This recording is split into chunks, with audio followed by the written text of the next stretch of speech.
Hello students, तो चलिए देखते हैं क्वेश्चन क्या कहते हैं। Buffer solutions can be prepared from mixing of. आपसे पूछा गया है कि बफर सॉल्यूशंस कैसे प्रिपेयर किए जा सकते हैं। सो माय डियर स्टूडेंट्स, अगर आप यहाँ पर बफर सॉल्यूशंस की बात करते हैं तो बफर सॉल्यूशंस जो होते हैं वो किस किस टाइप के होते हैं। Either it can be a solution of weak salt of weak acid and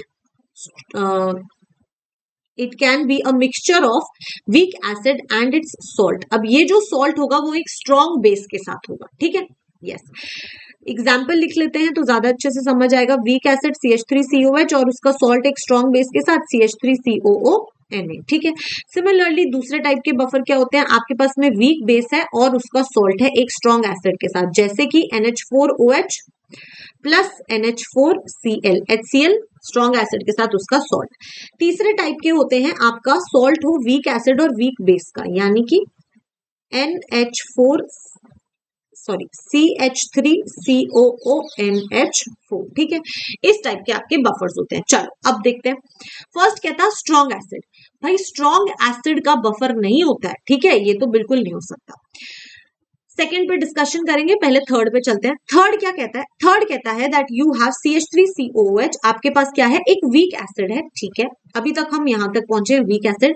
salt क्या होना चाहिए, वीक एसिड का और स्ट्रॉन्ग बेस का, लेकिन ये NaCl तो एक स्ट्रॉन्ग एसिड और स्ट्रॉन्ग बेस का सॉल्ट है। It is a salt of strong acid and strong base, तो यानी कि ये आपका करेक्ट आंसर नहीं हो सकता। यहाँ पे आपके पास में वीक बेस है, बिल्कुल सही है, ठीक है। अभी तक हम यहाँ पहुंचे, हमारे पास वीक बेस है, ये भी हो सकता है, ये भी हो सकता है। नेक्स्ट आपको NH3 दिया हुआ है बेटा। एक्वस सोल्यूशन जो आपका NH3 का होता है ना, वो आपको NH4OH ही देता है। तो बेसिकली अगर हम देखें तो ये कोई सॉल्ट नहीं है, इसका एक्वस सोल्यूशन तो आपको वीक बेस ही देता है, तो यानी कि ये भी बफर नहीं फॉर्म करता। ये अगर आप देखो तो आप वैसे ही कह सकते हो कि ऑप्शन 2 जो है वो मेरा करेक्ट आंसर है। दूसरे तरीके से हम कैसे देख सकते हैं, अगर आप यहां पर ध्यान से देखो तो आपके पास में H3PO4 जो होता है वो एक एसिड होता है, ठीक है। दिस इज अ एसिड, ठीक है। अब बेटा अगर आप इसको प्लस NaOH कर दोगे, ठीक है, तो यहां पर क्या होगा, you will get NaH2PO4 plus H2O, ठीक है। लेकिन अभी भी इस सॉल्ट में 2 आयनाइजेबल H प्लस है, यानी कि ये अभी भी एसिडिक है नेचर के अंदर, ये एक एसिड ही है। तो अब आप NaH2PO4 यूज करो, ठीक है। ये आ गया आपके पास में एक एसिड, ये आपका बेटा वीक एसिड होता है, ये आपका एक इंपॉर्टेंट चीज, ये वीक एसिड है, ठीक है।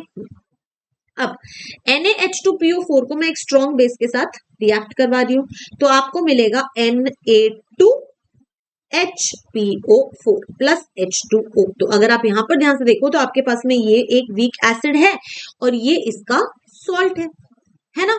यस, ये बेटा आपका बिल्कुल एक एसिडिक बफर फॉर्म कर सकता है, राइट। और यही आपको यहाँ पे शो किया गया, तो इसलिए ऑप्शन 2 जो है वो आपका करेक्ट आंसर है। Thank you.